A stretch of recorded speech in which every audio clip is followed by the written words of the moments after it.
My next guest is Connie Hamilton. She has served as in the field of education as a teacher, instructional coach, elementary and secondary principal, and district curriculum director. She is the author of two books, including her latest, the bestseller Hacking Questions. Connie is known for hands on, practical approaches to solving instructional snafus. Educators love how she offers specific strategies that actually work and can be used immediately. Often referred to as the questioning guru, Connie has a unique ability to coach administrators and teachers to guide them through reflection and professional discovery for an amazing PD experience. Welcome to the podcast, Connie. Thanks for having me. Well, it's a pleasure to have you on, and seen a lot of your sessions at AMLE, for example, and through ASCD in the past year. So, I've learned a lot from your strategies, and that's kind of what we're going to talk about on the podcast today, are things that people can just take and use immediately. But we'll start off with my first question I ask all my guests about a time when you were in the trenches and managed to crawl out. Well, trust me, I've been in the trenches plenty. So, as I was thinking about anticipating this question, I thought, looking more recently Mm-hmm. and maybe an experience that people can relate to, I think all of us, the world was kind of thrown into the trenches Mm-hmm. as COVID hit. And for me, it COVID came right at a time when I had just made the really hard decision to leave education Mm-hmm. and build consulting and kind of follow my dream full time. Mm-hmm. And literally, I left the school, my effective date of February 1 Wow. of 2020. And so when all of this came tumbling down and I was faced with I can't be in schools, and if I can't be Mm-hmm. in schools, then how can I deliver PD, and really looking at how am I going to, in a good frame of mind, share, hey, I can teach you how to ask better questions, Mm-hmm. when really teachers were like, how am I going to be safe? Is my family safe? How am I going to get groceries? For Pete's sake, we're running out of toilet paper. Like Mm-hmm. at that time, to be concerned about my own income and livelihood and where I was going was really needed to be sort of secondary. And so I gave myself permission to kind of wallow for a few weeks of, holy cow, what have I done? Why did I leave education? I never Mm-hmm. should have left this job that I loved. And I kind of went back to my roots of why did I get into this in the first place? Because my first instinct was, I can't. What I do is face to face. Like, I can't do this over Zoom. Mm-hmm. And so I began to think about what was really important to me and how do we make sure that teachers maintain things like inclusion and Mm-hmm. engagement and scaffolding and care and concern, and all of those things don't go away just because we are communicating through a camera. Mm-hmm. And so I dug myself out of the pit of pity that Mm-hmm. I was living in and decided that I was going to reformat, but really still stay true to all of the beliefs that I'd had before, but just really think about it in a different way, Mm-hmm. which is exactly what every teacher on the planet had to do. Is Mm-hmm. I'm accustomed to delivering instruction face to face. Now, how do I do that in a virtual setting? Mm-hmm. So I began to think about, how do you include engagement virtually? How do you make sure that that students have access to quality questions when you're in a Zoom? How do students uh, persevere through productive struggle as a collaborative group online when they Mm-hmm. can't be side by side? And I was able to create some valuable opportunities where I could help teachers to look for ways that they could maintain what they love to do, and still be able to dig myself out of a way of keeping myself busy from day to day, now that I Yeah. was no longer attached to a school. So that's my story. Yeah, and that just kind of fell right then. Like you had no premonition that obviously Oh my things were going goodness. to happen, and you decided to branch out full-time consulting at that date, but we're so glad that you know were available then to kind of jump in and join webinars and just give the PD. And you're involved with Corin a lot as well. And I remember how Corin had the book clubs already with Doug Fisher and Nancy Frey already, I think at the end of March. And I just jumped on to those book clubs and, you know, just really absorbed the information that was coming. Like everything was free and everything was like at my fingertips that people were making available. So that really helped. So in this podcast today, we wanted to talk a little bit about instructional strategies as teachers wrap up the school year, and in terms of scaffolding and also lesson closure. So tell me a little bit about how you support teachers. One of the big topics we discussed in the pre-chat were lesson closure, because a lot of teachers just kind of, you know, in the lesson without that closure or without the exit ticket or the formative assessment. So tell me about your thoughts there. Yeah, one of the things that I did pre-COVID and coming up very soon, so we're recording this podcast way before it's actually going to be shared, but in February was my first day back to be actually inside a school when students were present. So it was almost an entire year before I was able to step inside a school. And what I spend most of my time doing is working with small groups of teachers to provide collaborative groups where teachers are observing one another and giving feedback and reflecting on their practices. And after doing that for a long time, one of the patterns that I was able to see is that when lessons run long, we almost always don't offer any closure. Like literally the end of the lesson ends with, whoops, we ran out of time. We'll pick up where we left off tomorrow. Bye, have a good day. Don't forget to XYZ. Yeah. And that's the closure.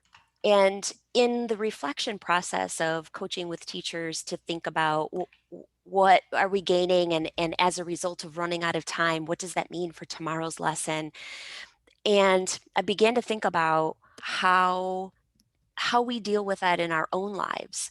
So thinking of a teacher at the end of a busy day, we almost always, you know, the buses are gone and the kids have left, and we sit and finally have a chance to get off of our feet for a moment and think about, okay, what did I accomplish today? What were the surprises? How am I going to address those surprises?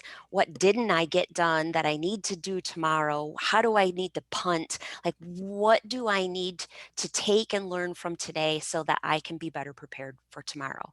And sometimes that's as little as 5 minutes, and sometimes it's hours of reflection.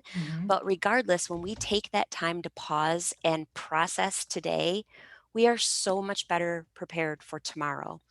And the reason for that is that reflection and analyzation is a complex thinking skill.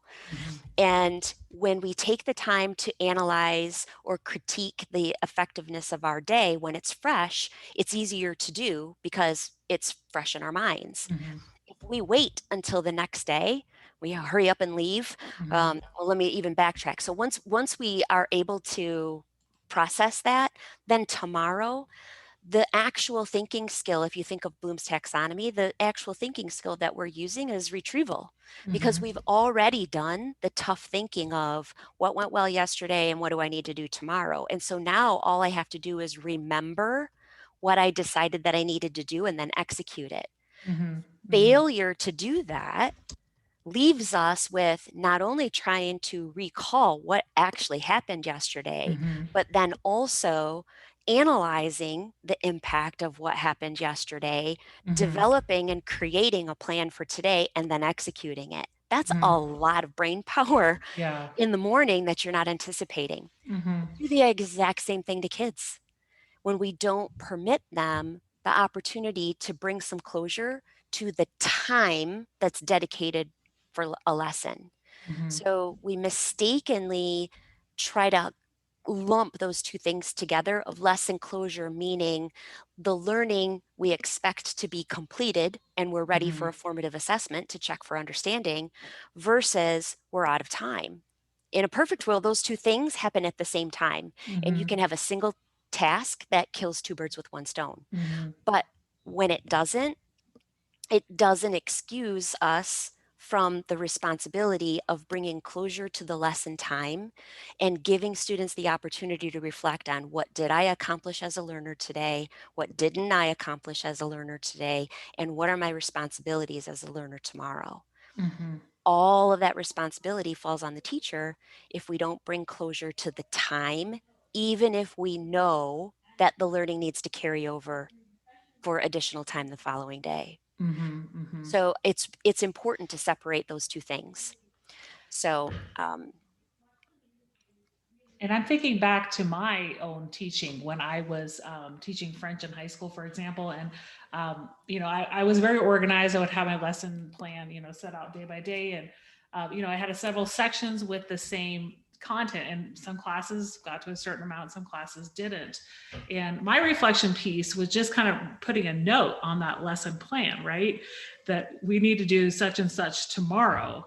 But, I was guilty of not having that closure sometimes. Sometimes I would have an exit ticket or some type of, ticket out the door scheduled, and we just didn't get to that. So I think that's a common issue that, teachers, and then you have multiple sections, right?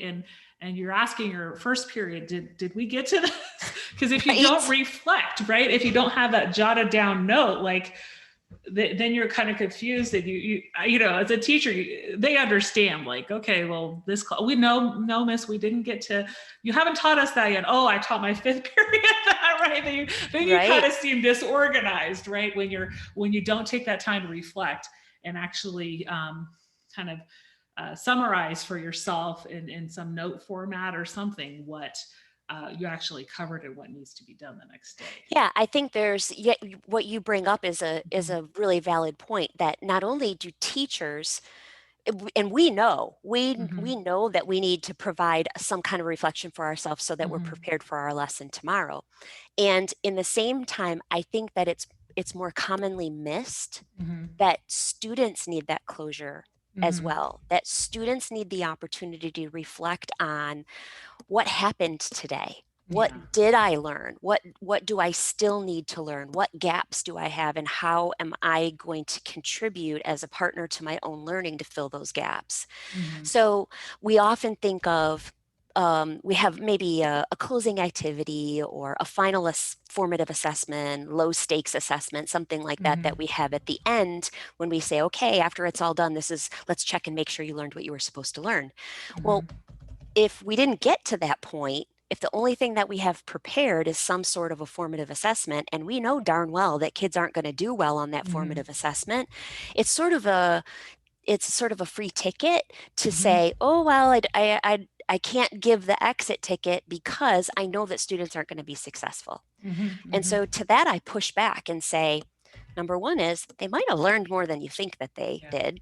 They might be able to fill in some blanks even without that additional activity. Mhm. Mhm. But let's say that that is true, that we aren't interested in getting a formative assessment at this exact point of the stage of learning.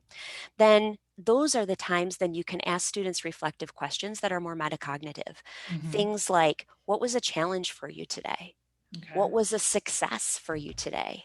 How much effort did you have to put in to your learning today?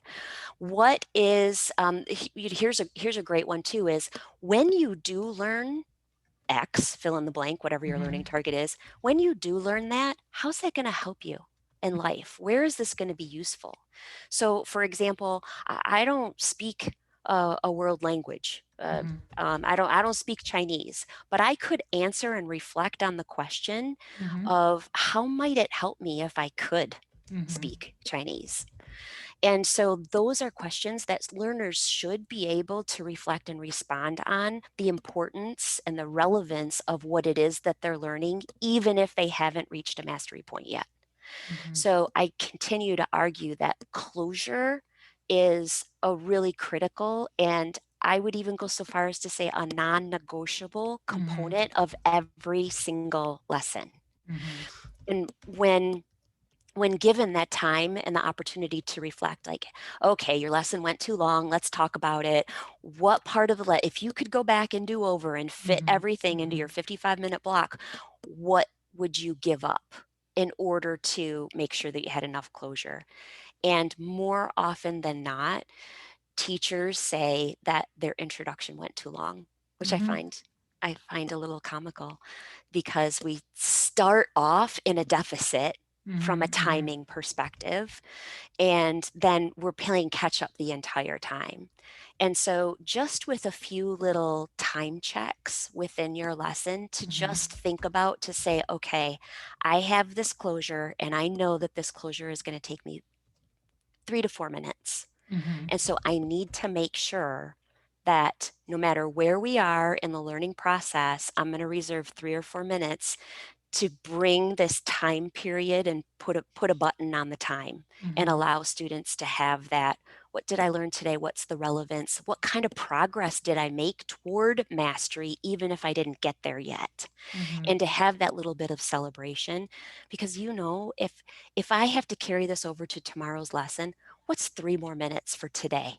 Mhm. Mhm. Maintaining on that task. That time is better repurposed Mhm. in a reflection or in some kind of a closure that allows students to be mindful of the fact that the learning today was still important, even if we didn't reach our goal yet. Mhm. Mhm. And Mhm. that's really the purpose of a time closure. This is the end of our learning time. So let's think about what we have done. And Yeah. we can't partner with kids if we bear all of that responsibility of the reflection on our own. Like what you were saying, you were tasked with, okay, first hour, what did we accomplish? And Mhm. you left notes for yourself. My argument is let's bring students into that conversation as Mhm. well, so that it isn't you're not saying, did we learn this? But you're Mhm. asking, you can launch your lesson with the introduction to say, okay, let's revisit our plan from yesterday. What is our plan that we Mhm. developed in our closure yesterday? And Mhm. now students are also in that low level of blooms Mhm. of recall so that they can be in a better position to move into those higher levels of thinking. Yeah, and I think having these kind of metacognition strategies and those either through exit slips or through a discussion as a closure, that also is data. It's kind of like the data driven dialogue piece where we're using data from our discussions or from the Google form or some type of written closure activity they do, and that gives us obviously a lot more to base our next lesson on, Sure. obviously, because then if we don't have that, then we're not getting feedback, right? I mean, that's free feedback from students, right? I kind of learned along the way. It's a lot better to get that daily feedback than just at the end of the semester, Sure. right? Yeah. Because sometimes I do a teacher evaluation at the end of the semester, but having something where they're thinking about their learning, they're thinking about what could have been done differently, or you know the X questions that you had, how what was a success, right? Or Hmm. how could Think about growth mindset. I mean, it's a yeah. perfect place if you're Mhm. not in a place where you feel like content assessment is appropriate at that particular time. Mhm. It's just not where you want to place your formative. Then Mhm. this is a really great time for SEL, for looking at their Mhm. communication, their collaboration skills, and anything that fosters growth mindset. So, Mhm. what's something that challenged you today? Was it difficult? Was it easy? Was it too Mhm. easy? What do we need to do to make it challenging? Um, how is it going to be relevant to your future learning? What did you learn from someone else? What was a aha today? Mhm. Mhm. Even just looking at if this is a continuum to mastery, where would you place yourself on that continuum? And Mhm. then what are two things that you can do to reach the end? Mhm. Just so that they are thinking about the progress that they made, and then also part of developing a plan Mhm. to help themselves to fill in those gaps. Mhm. Mhm. And this ties a little bit into the scope and sequence. And As this airs at the end of the school year, there are teachers who obviously this has been an extraordinary difficult year, and teachers set out every year, whether it was the 2021 school year or any other year, I'm going to. And when I was teaching French, it was like, okay, I have 6 chapters to cover, and my colleague next door, we had our plan, we're going to get to X, Y, and Z before Christmas, and our final for first semester is going to be X, Y, and Z. And so there's that scope and sequence that we think about with our curriculum. If there are certain things that are, if you teach a subject that might be on one of the standardized tests, right, they should learn X before that date. So how would you guide teachers that are maybe scrambling as they end the school year, right? Thinking, hey, I got to fit X, Y, and Z in, and trying to figure out what's the important thing to include and what can be left out. Chill. I mean it's even more prevalent this year. Everyone is in the same boat. We know that there were time constraints that impacted learning this year that are going to just really put a monkey wrench in your scope and sequence.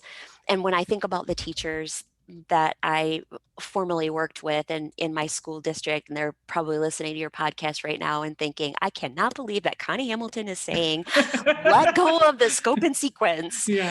Because there is a guide and there is a point that you need to be able to depend on a vertical alignment to make sure that students get a good education for the 13 years that they are there.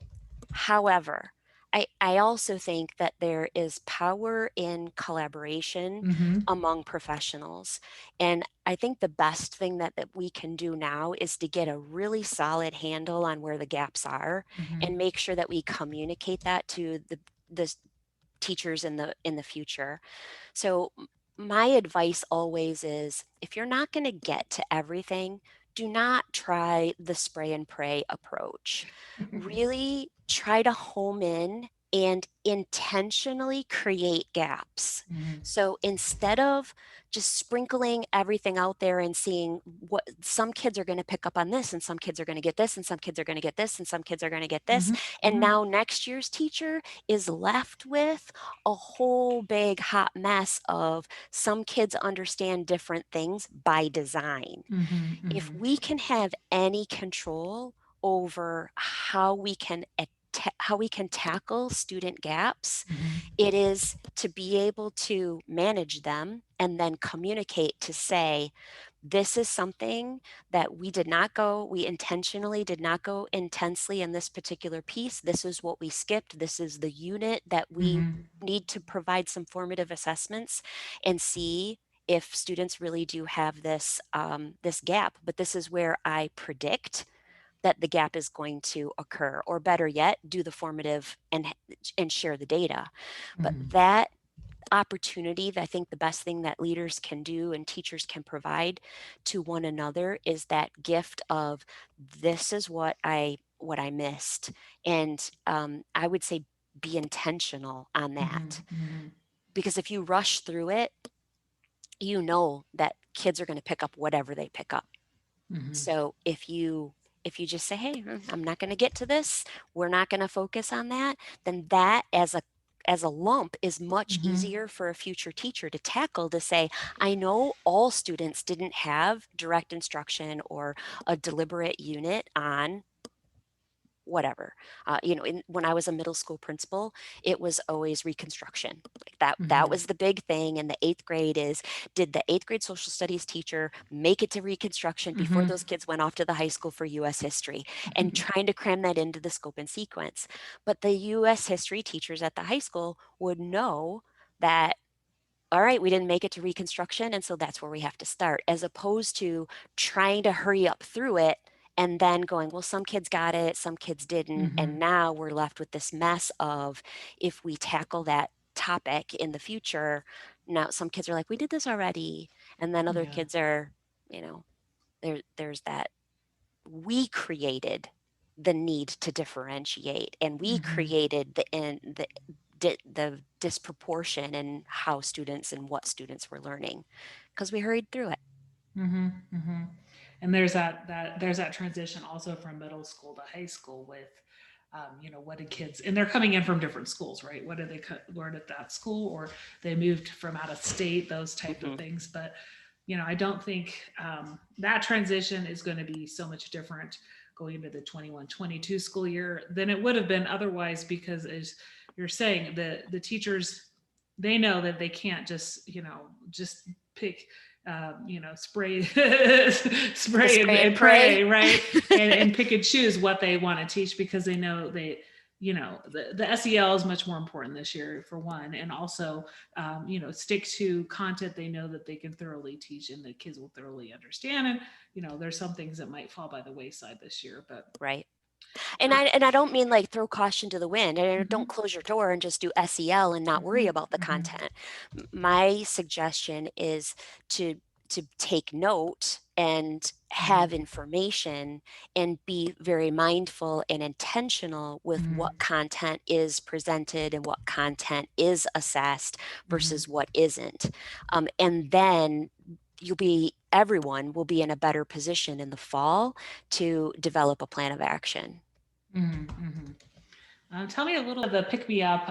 What I meant was, come at the end of the lesson, when teachers are taking that time to reflect, or at the end of the day, or during their planning period, when they're taking a few minutes and decompartmentalizing and reflecting on their lessons. So, what are some of those strategies that they can use? I think we always have to be mindful of how our lessons are being received and how Mm-hmm. they're impacting the way that students are actively learning. Mm-hmm. So, in the book, we talk about a few different things to keep in mind as we are reflecting on our lessons, and then also as we're planning the lessons in Mm-hmm. the following day.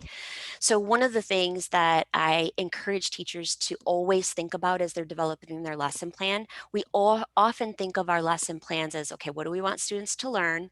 And then we think about it from our point of view. What am I going to do? Then what do I need to get out? Then what am I going to teach them? And then what am I going to have them do? Mm-hmm. And so during those times, just asking yourself, what are the students going to be doing while I'm doing fill in the blank? Mm-hmm. So while I'm sharing the introduction or while I'm activating prior knowledge, what are students going to be doing in Mm-hmm. order to stay cognitively attentive to the lesson? And actively listening doesn't count. Yeah. So, by just saying they're going to be listening, we want to have some kind of evidence that students actually are listening and listening with purpose. Mm-hmm. So, we know you all have been on a Zoom meeting, or somebody's been talking to you and your brain is like, oh, I need to remember to stop at the post office on my way home. They close at 5 o'clock. And then all of a sudden someone's asking you a question. You're like, what? Mm-hmm. What? Could you repeat that? Because you just space out for a bit. Yeah. And kids do the same thing, Mm-hmm. Mm-hmm. maybe more than we do. Oh, I think so. So, and so if we assume that they're actively listening, but we don't have any Mm-hmm. evidence of such, then we're not doing ourselves a service, and we're kind of Mm-hmm. setting them up for a struggle. Mm-hmm. So creating activities where we assume that everybody has their hand raised and everybody is engaging in the learning. Mm-hmm. There are experts like Anita Archer that suggest every 10 minutes. That's the full capacity of a well-rested brain that can retain a, a time period of Mm-hmm. listening before they need to do some kind of brain dump. Yeah. Yeah. So that brain dump can be just as simple as, how would you summarize what I have just shared with you? Mm-hmm. Mm-hmm. Or, hey, just take a moment and jot down a few notes. And Mm-hmm. by that, I mean, you be quiet and let them actually take notes. Kids cannot do two cognitive tasks simultaneously. Listening and writing down notes are separate cognitive tasks, and they Mm-hmm. should never be expected to be done at the same time. Mm-hmm. Mm-hmm. So while you're speaking and you say, take notes on this lecture or take notes on this video, you need to pause and give Mm-hmm. Mm-hmm. students that mental moment so that they can process what they heard, put it in their own words, figure out how they're going to archive it in their Mm-hmm. notes, and then be ready to move on to the next chunk of Mm-hmm. learning. We often talk over kids and expect them to take notes at the same time. And then, what they resort to is what their brain will permit them to do, which is copying. And Mm-hmm. so if we think about what that takes from a mental capacity, is if you're writing notes on the board and you want students to take notes, there is no, let me make sense out of this whole sentence. It is the most important, is that A-N-T or Mm-hmm. E-N-T, right? So kids are thinking about it almost at the phoneme level. They're not thinking about it on the thought or the content level when we resort to copy word for word off the board. We're Mm-hmm. not asking them to think in complete thoughts. And so you're much better off to give students some key words and Mm-hmm. then allow them to make a complete thought out of what is there, but give them the quiet time to be able to do that in a way that allows them to commit the mental energy that it takes to Mm-hmm. process new learning. Mm-hmm. And that's a mistake that we often overlook. Yeah, and Um, I think that you're making some good points there, and it doesn't matter the age, but because I would always assume high school students, well, they can, they could do two things at once. I'm showing a video, they could take notes, but as you're saying, like I would often show videos that had French. It might have been in English, but it had French names, and overthink, not even thinking, okay, maybe they needed the spelling of XYZ place, right. or taking notes off the board, like you're mentioning, they can't necessarily make out that letter, and I am not exactly the best handwriter on the board. So, kids, I would expect kids to know what I wrote when some of my handwriting was sloppy. So, it's like you're saying, one thing at a time. Give them that time to do that free write. I think that's a great activity once the instruction is over. But kind of Or even within the compartmentalize. instruction, just pause for a bit Yeah. and say, all right, I've given you a lot of information. So Mm-hmm. let me just pause here for a second and give you some time to make sense out Mm-hmm. of what I've been talking about and see where do you need some clarity? I often think about, it's not even just about taking notes. It's really Mm-hmm. about that mental processing. I often think of a woman that I worked with when I was an elementary principal, and she was an autism consultant, and she Okay. was brilliant. She which taught me so much. And there were so many acronyms and new words to me that were just really common in her world as I was just learning about different kinds of behavior therapies and approaches that she was sharing with me. And as she would give me ideas and strategies, my mind was automatically going to, okay, how do I make that work? And how can I make that work for the kindergartner and for the fifth grade? I'm trying to Mm-hmm. make mental connections. Mm-hmm. And by the time I get to okay, yep, that makes sense to me, she's already like 4 or 5 sentences beyond where I was reflecting, Yeah. because I just needed to pause and process and make those connections in a way that was meaningful for my space. I'm, Mm-hmm. I'm Mm-hmm. running a gen ed school. She's an autism consultant. So, how do I take those strategies and therapies that she works with one on one and apply them in a classroom with kids that are inclusive? Mm-hmm. So, that's just another example of when you're learning something new, you just need that time to bucket it in your brain, like Mm-hmm. build those neurons, create those pathways Mm-hmm. so that you can access that information later. And that means we need to slow down. Mm-hmm. Mm-hmm. And I think that's the example of when teachers all went remote and they all had to learn. I mean, there were some teachers that were familiar with a lot of the tech tools, but the principals gave the teachers the time to process. Okay, they were still having to teach, but like learning these tech tools, you know, taking the PD, and they made it obviously a lot better, the version 2.0, when a lot of schools open remotely in the fall. But, we couldn't do everything at once, right? Mm-hmm. So, and that's the same. Like if you have some expert in the building, right? Or even just a professional development session, like you get so much overload of information, right? When you're going to a conference, and then, take a little bit of time to digest that and then pick out of the bucket what you're going to use in the classroom. Yeah, I mean, as adults, when Mm-hmm. when someone's going too fast or when we Mm-hmm. don't understand, we have the communication skills to say, "Wait a minute, hold on, you're going too fast." Yeah. Or we interject and say, "Okay, let me get this straight. Let me make sure I'm understanding Yeah. you." And we offer a paraphrase to just make sure that we're on the Mm-hmm. right track. Students don't have that luxury Mm-hmm. to interrupt a teacher and say, "Wait a Mm-hmm. minute." And even if we did, "Hey, can you imagine if 25 kids are raising Yeah. their hand saying, 'Now, wait a minute, let me just make sure I got this right.'" And so instead of waiting for them to take that initiative, let's Mm-hmm. build it into our lessons Mm-hmm. and say, "This is a spot where I'm going to pause and allow you to say, 'Okay, am I really understanding what's going on here? And am I ready for, the second chunk of learning Mm-hmm. or whatnot?'" Mm-hmm. Mm-hmm. So, how we pace the lesson, we need to make sure that we include time for students to process and that that time isn't at the end.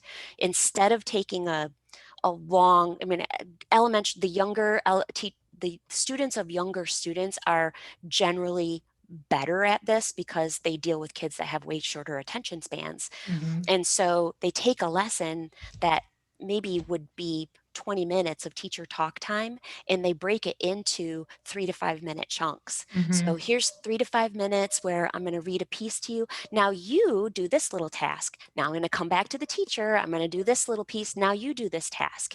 And Mm-hmm. so if we would do that same kind of structure instead of lumping a lecture Mm-hmm. Mm-hmm. at the beginning of a class for 20 or 30 minutes and then giving students 20 or 30 minutes of work time, Mm-hmm. you would be better off to do 10, 10, 10, 10, 10, 10, and chunk the lesson in that way. And Mm-hmm. it also then gives teachers opportunities to catch misconceptions early, to intervene for tier Mm-hmm. one interventions when students aren't getting it before they're so far Mm-hmm. behind. Now you're 30 minutes behind instead of just 10 minutes behind. Yeah. Where if you can say, "Oh, you didn't understand this thing at the very beginning?" Well, I can see why you didn't understand the remaining 20 minutes of the Mm-hmm. class, as opposed to, "Oh, you didn't understand this 5 minutes. Well, let me clarify that for you. And now you are ready to receive the Mm-hmm. next layer of learning." Mm-hmm. Yeah.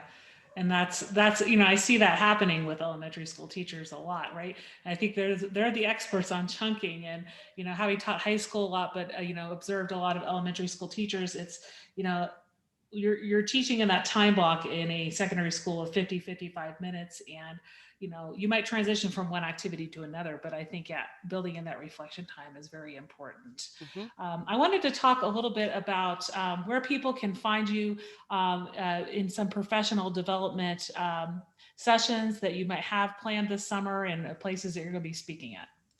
Well, you mentioned ASCD. So, ASCD is having a virtual conference this year. We're Okay. excited about that. So, I will be presenting at ASCD in June Mm-hmm. virtually. And the name of the session that I'm presenting with my dear friend and respected colleague, Star Saxteen, is I think it's called Beyond Effective. Mm-hmm. So it's about how to take great teachers and help them to be awesome by just tweaking things a little bit, not Mm-hmm. reinventing the wheel, but hey, you're already doing this well.